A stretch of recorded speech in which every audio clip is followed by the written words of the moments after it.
Lijep pozdrav svima i dobrodošli u još jedan kolokvij. Ja sam Toni Jurić, a moj današnji gost je gost kojeg sam već imao priliku ugostiti prije 2 godine za vrijeme pandemije koronavirusa kada smo razgovarali od doma.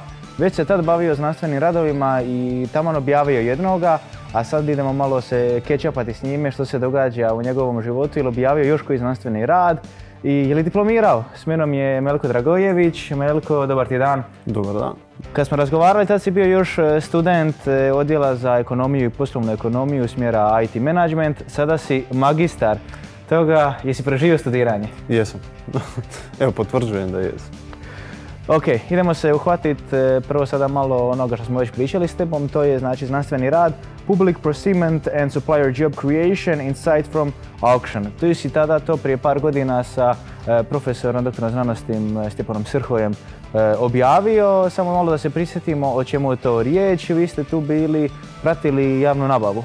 Tako je, mislim ta verzija zapravo koja je izašla pred par godina je zapravo više, ne znam koliko je bilo, je zapravo bila radna verzija, nije bila objavljena ni u jednom časopisu, ovo je sada službena objava konačne verzije ili toga rada unutar časopisa sveučilišta Yale, The Journal of Law, Economics and Organization. Rad je naravno javne nabave i kako utječu zapravo javne nabave na zapošljavanje firmi koje se jave i dobiju u odnosu na firme koje se jave i ostanu druge, izgube. Mi tu pronalazimo zapravo pozitivan efekt, ali efekt koji nije zapravo trajan kroz vrijeme. Znači, ukoliko firma dobije javnu nabavu, ona zapošljava određeni broj radnika više od firme koja je izgubila u narednom periodu od nekih 2 mjeseca. Mi to u dvotjednima gledamo, pa je to nekih 6 dvotjedana, ali nakon toga se taj efekt isparava, tako da na razini godine opet je pitanje koliko je zapravo dugotrajan taj efekt. Naravno, tu se može istraživati još puno toga, tako da svakako koga god zanima može pročitati rad i mislim izvući valjda nešto korisno što će ga potaknuti da nastavi dalje naše istraživanje. Profesor Srho je na svom LinkedInu objavio neke tu ključne značajke iz samog znanstvenog rada. Ti si mi spomenuo razgovoru prije to nekih 60 stranica, ali što mi je bilo recimo zanimljiva informacija da većina ljudi koji su dobili znači tu javnu nabavu da bi zaposlili srednjovječne muškarce 30 godina kojima je to bilo prvo zaposlenje, ako sam dobro pohvatao informacije. Da, ja mislim da da. Iako to su zapravo više deskriptivne statistike jer tu nismo zapravo pridodavali neku veliki značaj, više je bilo kao da vidimo učinak na firme. Postoje zapravo neke razne druge statističke metode kojima bi to bilo bolje proučavati, bilo bi točnije, ali to nam nije bio fokus istraživanja, ali da, ja mislim da da. Mislim da je to najviše zapravo prvo zaposlenje srednjovječnih muškaraca, iako nismo, ta baza podataka s kojom mi baratamo nije mogla zapravo locirati je li to prvo zaposlenje ili se možda radi o nekim stranim državljanima kojima je to onda prvo zaposlenje u Hrvatskoj i slično. Tako da nije možda u potpunosti točno, ali otprilike možemo reći da je u tome riječ. Kakva je bila situacija sa prikupljanjem podataka? Znamo da u Hrvatskoj neke stvari nisu baš najtransparentnije i onda to otežava uvelike bilo kakvo istraživanje. Jeste li vi imali problema možda takvih nekakvih ili je bilo to sada kako smo već u svijetu digitalizacije nešto dostupno na klik? Pa bilo je naravno, ima uvijek podataka koji su dostupni na klik. Mislim, situacija, treba reći da se situacija poboljšava i po pitanju transparentnosti i dostupnosti podataka. Naravno, bilo je dosta bazi koje su, ajmo reći, zaključane pa je trebalo dobiti dozvolu za potpisati neki ugovor o korištenju, od nedjeljenju dalje korištenju u znanstvene svrhe i slično. Ali sad nakon svega što je prošlo, mislim da je to moglo ići malo jednostavnije, to će se svaki istraživač vjerojatno složiti. Ali u konačnici ipak smo došli do nečega s čime smo zadovoljni, prvenstveno o tome zato jer je prošla verzija rada koja je bila kao radna verzija, zapravo prva verzija, zapravo prošla verzija je bila opet druga. Ali prva verzija rada je išla samo sa bazom iz FINA-e koja je bila temeljena na godišnjoj razini. Tu smo onda mogli samo promatrati ili utjecaj na nekakve, ili na zaposlenost ili na kapital na godišnjoj razini, dok recimo smo ostvarili bazu Hrvatskog zavoda za mirovinsko osiguranje koja je tehnički određena proxy baza za zaposlenike jer svako ko se zaposli mora biti registriran u tom zavodu. I onda smo imali zapravo broj zaposlenih u svakom poduzeću na razini dana. I onda smo mogli promatrati učinak točno, aha, 1.1. je ova firma dobila javnu nabavu, kako se kreću zapravo njihovi broj zaposlenika nakon 1.1. i slično. Mislite također na LinkedInu, inače danas je to savršen izvor za informacije. Profesor Srho je spomenuo da je to ovakav tip rada jedan od rijetkih gdje je napravio neko sa preddiplomskog studija zajedno sa svojim profesorom, mentorom.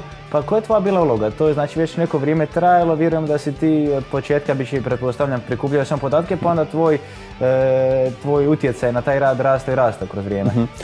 Da, mislim, općenito ta suradnja između profesora Srhoja i mene je krenula na projektu predstečajnih nagodbi koji su bili kad sam bio na preddiplomskom studiju. I tu sam zapravo sudjelovao već par mjeseci, ne znam ja koliko je to sve dugo trajalo. Ali nakon toga, pošto sam valjda uložio toliko i toliko truda, onda mi je profesor predložio da zapravo surađujemo i zajedno budemo koautori na jednom radu. Naravno, on bi bio glavni autor, ja bi bio asistent na istraživanje, odnosno i koautor. I u svojoj zapravo analizi podataka koju je iskrepao i Dinko Vitezić i zapravo brojni ljudi koji su tu sudjelovali, ja sam zapravo najviše radio na programiranju, analizi baza i slično, dok recimo u interpretaciji podataka i nekakvom strukturnom oblikovanju rada i zapravo nekakvim kasnijim odgovorima recenzentima je veliku ulogu igrao naravno i profesor, tako da mislim da smo podjednako unijeli truda u rad. To stvarno lijepo zvuči, još pogotovo kad se objavi na prestižnom akademskom časopisu. I sad kad ste odradili ovaj rad, jer se planirate možda nečega doticati još vezano uz njega ili sad kad je to objavljeno ovako službeno, on ide u povijest i gledate možda nešto drugo u budućnosti? Pa, mislim, baza recimo javnih nabava je sama po sebi ogromna i vrlo opsežna i tu se može proučavati svašta, tako mislim rijetko ne vjerujem da ćemo zapravo nekako izgubiti u potpunosti kontakt sa javnim nabavama, ali vjerujem da će ta baza zapravo biti kao dodatan uvijek nekakav input možda nekim kasnim istraživanjima ili u vidu nekakvog jednostavnog dumija ili nešto slično. Tako da sigurno nećemo zaboraviti, ali da će sad fokus ići na neke druge stvari, vrlo vjerojatno da. Spomenuli smo na samom početku emisije da si magistrirao. Za dosta ljudi taj diplomski rad bude njihov prvi znanstveni rad, a ti si već imao iskustva u radu njih. O čemu ti je bilo riječi na diplomskom radu? Kako je to prošlo? Znamo da je to za neke najstresniji period, a ti si mi spomenuo da si to već riješio prošle godine. Znači nisi uzeo novu opciju, svima drago apsolventske godine. Nisam uzeo apsolventsku godinu. Htio sam riješiti to što prije, zato jer sam zapravo taj rad već u neku ruku krenuo analizirati i proučavao bar podatke, ako ne sam rad. Rad je bio o bespovratnim potporama i njihovim utjecajima na zaposlenost i nekakve osnovne varijable poput prihoda, profit i slično, omjera zaduženosti i slično poduzeća. I tu sam naravno gledao opet na godišnjoj razini. Sad je taj rad zapravo u nekakvoj kao maloj konverziji gdje planiram onda taj osnovu tog diplomskog rada prenamijeniti da bude nekakav znanstveni rad, ali naravno neće biti isti, nego će biti različiti u opsegu i u promatranju i nekakvim metodama koje se koriste u njemu i slično. Zapravo možemo vidjeti jednu paralelu, uvijek gledaš nešto utjecaj na zaposlenje, to ti je bilo i na ovom javnim nabavama i sada na diplomskom radu. To je, ajmo reći, najzanimljivije jer mislim ljudi su konkretna neka varijabla. Mislim, ne znači baš puno kada rečemo da je firma, nemam pojma, raste 200.000 kuna u, recimo, ne znam ja, prihodima, ali je recimo značajnije kad rečemo da za tih 200.000 kuna firma zaposli jednu osobu. Jer onda to podrazumijeva da ta osoba ima i primanja, neka stalna, nekakav rast životnog standarda i sl. Tako da to je uvijek nekako i ljepše zvuči kad rečemo firma je zaposlila 2 ljudi, a ne firma je zaradila 1.000.000 kuna. Da, to je ta ljepša strana kovanice.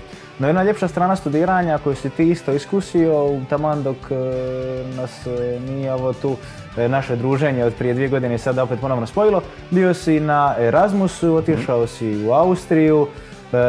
Kada si bio, kako ti je bilo, idemo se malo uhvati toga? Da, to sam bio zapravo predzadnji semestar, znači druga godina diplomskog, a prvi semestar zimski. Sam bio na sveučilištu u Innsbrucku u Austriji, gdje sam slušao zapravo predmete sa primijenjene ekonomije, applied economics u njih, i slušao sam predmete teorije igara, mikroekonometrije,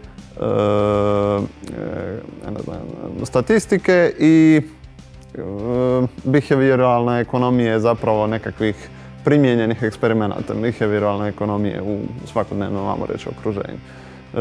Ja sam poprilično zadovoljan, mislim, što sam uspio ostvariti, što smo ljudi potaknuli na to, tako da to je, ipak je bila nastava donekle online, donekle uživo, tako da nisam iskusio možda taj Erasmus u potpunosti kao što će sad ljudi ponovno se vratiti na nekakvo prijašnje stanje.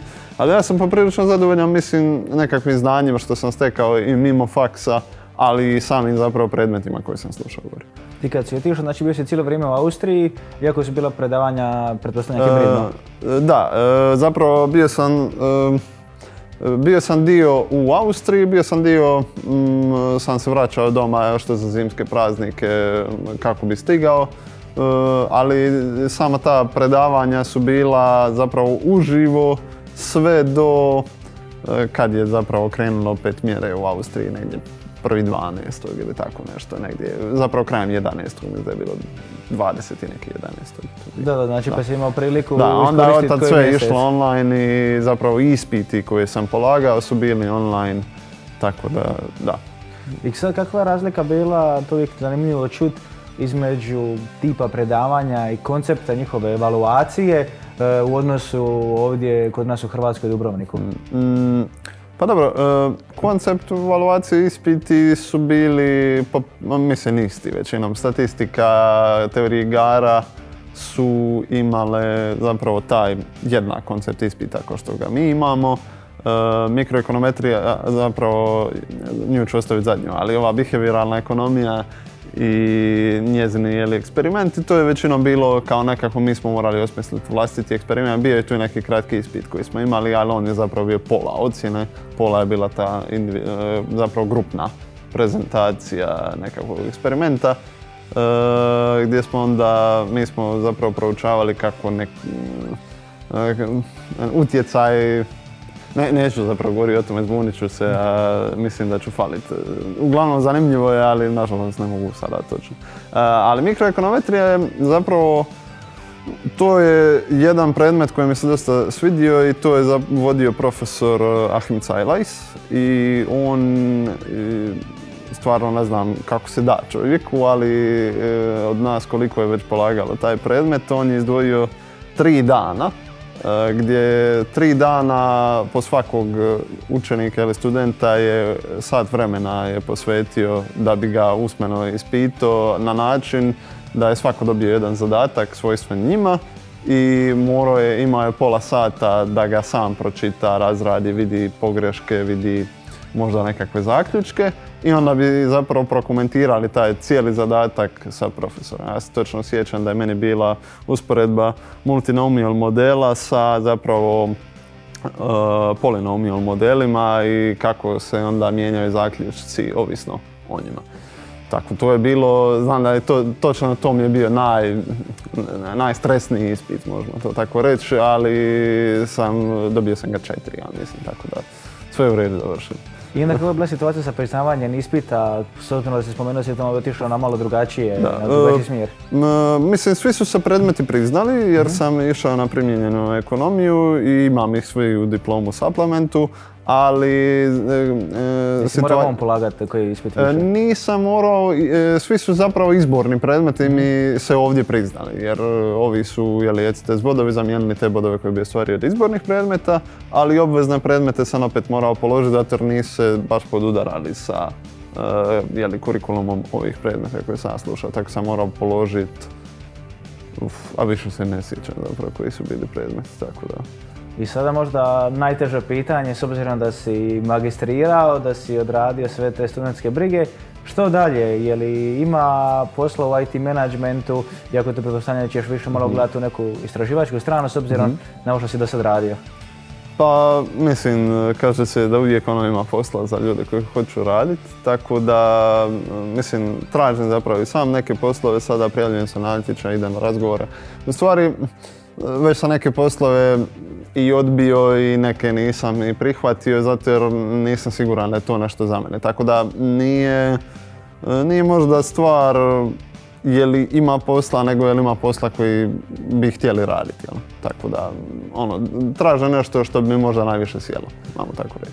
S obzirom da si bio uspješan student, da si odradio te znanstvene radove, da si dobio i priznanje od strane sveučilišta, jesi možda razmišljao ikad da ostaneš pri nekom akademskom zvanju, da ideš tu dalje napredovat, ili sad prvenstveno gledaš da se zaposliš pa uhvatiš malo profesionalne karijere? Pa ne bi želio ništa spojlat ni sebi, ni da se ne ureče, tako da ja sam otvoren za sve opcije. Mislim, i znanost uvijek me zanimala u neku ruku, u bilo kojem obliku, ali zapravo nekako konkretan rad sa određenim stvarima i mi isto nije na odmet, tako da što god zapravo. Otvoren sam na sve opcije, ali mora mi se poklopiti nekako, mora mi sjesti. Moraš se naći u tome.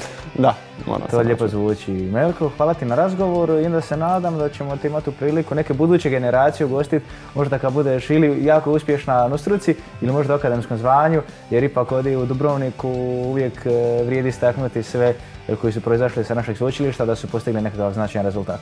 Dobro, ja se isto nadam. Eto, došli smo tako do kraja još jednog kolokvija u kojem smo ugostili alumnija Odjela za ekonomiju i poslovnu ekonomiju Melka Dragojevića, a do nekog sljedećeg druženja kroz kolokvij lijep pozdrav od cijele UNIDO ekipe.